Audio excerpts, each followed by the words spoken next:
Welcome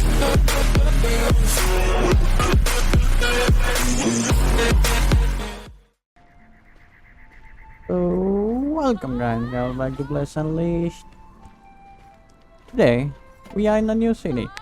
Every time I make a video in here, every guide is either in Tristeza or Kozak, or once or twice the guides were in North Spires. Not North, actually here, in the city of Spires. Today I thought, let's go to a new place, in the scorching city of Gnoll Wastelands. Yep. So today the topic of discussion is the last blessing from Ranger. After that, the most of the Ranger guides will be over. If anything else comes up, which is probably going to be the new either the skills and blessings that would be coming next year. Yes, the security, or not the security, the developer plans is out, and once I find it, once I find the picture, I will upload it here. Now so the today's discussion, of course, the last of the blessings that are left and I haven't covered. So let's take a look at Line's passive effects. Threat of the Beast, as like everybody's every other blessings, I have maxed out the greens. So the first, Threat of the Beast, hitting enemies with rush type or double shot type combo skills, has 28% chance to apply the scare effect on enemies for 10 seconds. The scare effect increases the damage of enemies received plus 4.9%, and the effect can be stacked up to 5 times. So my double shots and skills and combos have 28% chance to apply an effect which causes the enemies to have receive more damage, and the effect lasts for 10 seconds and it can be stacked up to 5 times. So for that 10 seconds, if the stacks are up to 5 times, I be dealing 25% more damage, and so will be my allies. This effect will increase as time goes on, or in this case, once the blessings are more leveled up. For example, in the next one I'm getting plus 5 seconds, which is a huge deal. The second, Encouragement, attacking enemies with the scared effect stacked at a maximum reduces their attack power by 8% for 9 seconds. So when the enemy has 5 stacks of debuffs, scared effects, they will be dealing less damage, and decreases the cooldown of Bottomless Quiver by 2 seconds each at a 40% chance. Now it also decreases the cooldown of Bottomless Quiver once I hit them at that place. It has a certain chance. Now why do we need that is going to be here on the third skill. Using Bottomless Quiver increases the chance for rush type and double shot type combos and skills to activate the scared effect plus 17% for 13 seconds. So when I use Bottomless Quiver for that next 13 seconds, my rush type and double shot type combos will be having extra 17% chance for dealing more, for having more scared effects. So that chance will be increased by this 28%. So 28% plus this 17% under the Bottomless Quiver effect for 13 seconds. So I be more likely to apply those scared effects. So the final one, increase the damage of fresh type and double shot type combos skills plus 32% and defense penetration plus 3%. So the last one is just giving us that extra damage on top of everything. Now the whole purpose of this a blessing is to apply those scared effects and get that extra damage that we can do on them, and the enemy will be dealing less damage. That's what in general this being scared means. Now saying this, the skill or limitation or the skill requirement I can see is obviously the Bottomless Quiver, and the other one that you will see everywhere is rush type and double shot type combos. Now if you have watched my previous videos, the best rush type and double shot type combos are like this.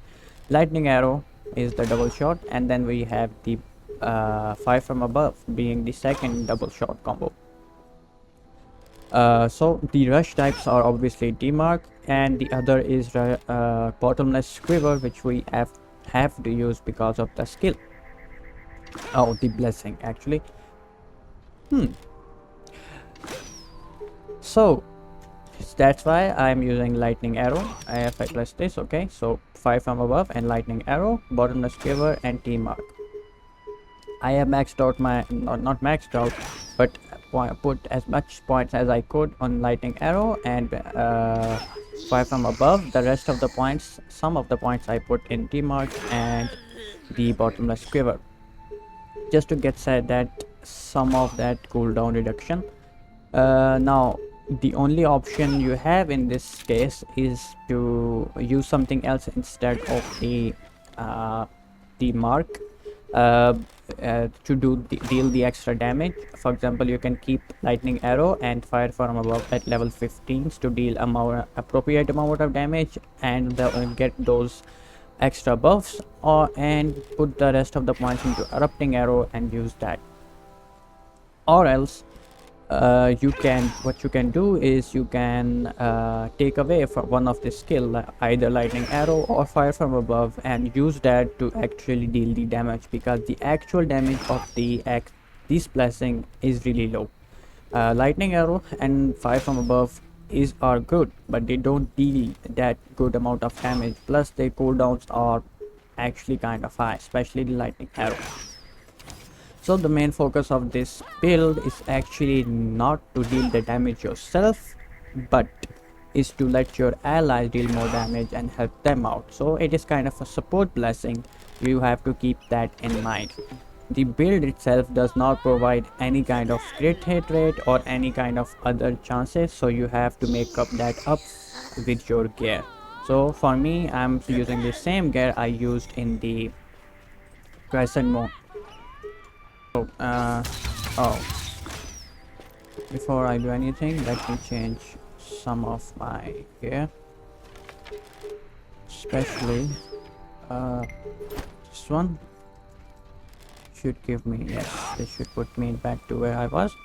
So like I was saying, the limitation of this build is your attack power is kind of really low, and you can see these are the same skills I had during the cassette mode. Now it is only because the skill you're using are not that effective because of the damaging, and the blessing itself does not provide you with much of these skills that deals extra damage, except this one.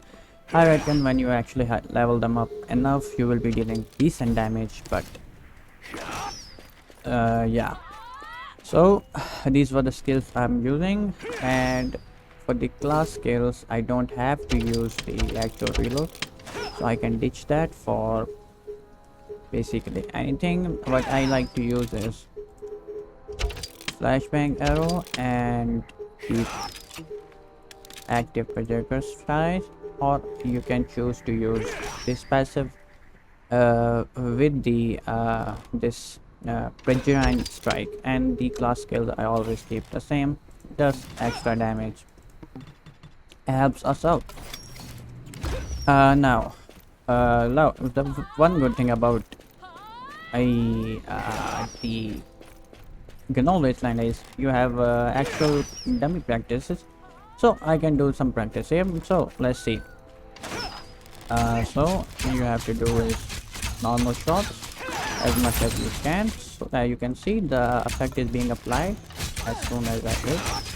Okay, it's already at 5, that 4, and now it's at that 5. See, the normal combo are giving 25% extra damage. As it goes on, this effect will stay as long as you keep on dealing damage. Now you can do for combos, you can provide the skills like that, and then do damage like this, and then you just have to keep on doing this, keep on applying those effects, and you're good to go. Yeah, so for now let's go to our practice dummy, which is the Wandering Giant here in Parlacore. Was it this one? Yes. Let's go to our dummy and let's see how good we do. Now one thing I tell you is the line blessing itself works really well in the actual dungeons. If you have been playing for a while, you might have seen already in the chat people asking for line DPS ranger to help them out in the dungeon, because the line build actually helps everybody else a lot. Okay, now we are here, so let's start with applying that scared effect.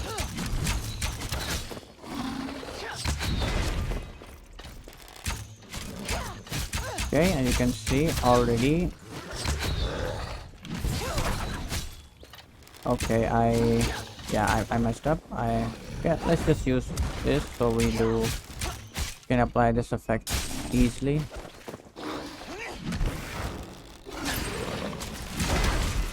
Uh-oh. Come on. Okay, so just have to max them out.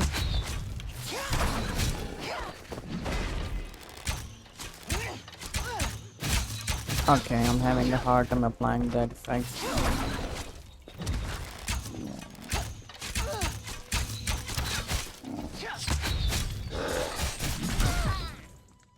Uh-oh. Okay, I'm just gonna use this. As you can see, the limitations of this build. You need your friends with you if you want this one to be effective. Because, well, it's hard to maintain those effects. Hopefully when your blessing is at blue max or something, you can deal more stacks, because these stacks are not actually enough. Like 5 stacks, if you get even more, that will allow you to deal a lot more damage. Chintan will help you defeat these monsters easily, especially in dungeon. In dungeon, all you have to do is keep on applying those debuffs. As long as you have these debuffs, your team will win. And that's what you need to do. So on that note, I'm just not gonna defeat this one. I'm just gonna let him kill. He already killed me, so tradition is done. Wow, what did I just witness? This giant has a horrible aim. Okay, on that note, I'm just gonna go it. Okay, kill him. Come on, there you go. Let's go. Yes, there we go. Okay, I'm done. Okay, so if you want to see any more guides, or if you want to know any more build other than the ranger, please let me know. I am working on the mage, no, the priest DPS build. Let me tell you, it's not looking really good. The priest is not meant for DPS, but still I am looking for it. It's a support build, yet I will work on it, and in few days I will let you know. I will make a video on that DPS build. How can you make the most DPS you can with that build? On that note, yeah, please like, subscribe and share if you find anything you like, and if you have any more things you want to know, you can ask me in the comments of my any latest videos, and I will do my best to provide that thing.